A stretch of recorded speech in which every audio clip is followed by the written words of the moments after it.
வணக்கம். நம்மளுடைய தமிழகத்தில் வேலை இல்லாமல் இருக்கிற ஒவ்வொரு ஆண்களுக்கும் பெண்களுக்கும் உதவித்தொகை தமிழக அரசு சார்பில் கொடுக்குறாங்க. கிட்டத்தட்ட 7200 வரைக்கும் அவங்க உதவித்தொகையாக வேலை இல்லாத ஒவ்வொருத்தருக்கும் கொடுத்துட்ருக்காங்க. இதுக்கு பேசிக்காக 10th 12th டிகிரி இந்த மாதிரி படிச்சிருந்தா கூட போதும். 10th படித்து முடித்து பாஸ் ஆகியிருந்தா 300 ஃபெயில் ஆகியிருந்தா 200 மாதம் மாதம் கொடுப்பாங்க.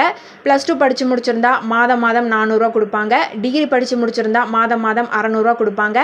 இதுக்கான தகுதிகள் என்ன அப்படின்னு பார்த்துட்டிங்கன்னா, நீங்கள் 10th 12th இல்லைன்னா டிகிரியோ படித்து முடித்து வேலை வாய்ப்பு அலுவலகத்தில் உங்களுடைய பேசிக் டீட்டெயில்ஸை ரிஜிஸ்ட்ரேஷன் பண்ணியும் கூட 5 வருடத்துக்கு மேலே உங்களுக்கு வேலை கிடைக்கல அப்படின்னா இந்த திட்டத்துக்கு கீழே உங்களுக்கு தகுதி இருக்குது. அதே போல் நீங்கள் இப்போ வரைக்கும் கவர்மெண்ட் இல்லைன்னா ப்ரைவேட் செக்டாரில் வேலை செய்யாதவங்களாக இருந்தீங்கன்னா உங்களுக்கும் இந்த ஒரு திட்டத்துக்கு கீழே உதவித்தொகை பெற வாய்ப்புகள் இருக்குது. இந்த தகவல் உங்களுக்கு பயனுள்ளதாக இருந்தால் மறக்காமல் இந்த ஷார்ட்டை லைக் பண்ணிக்கங்க.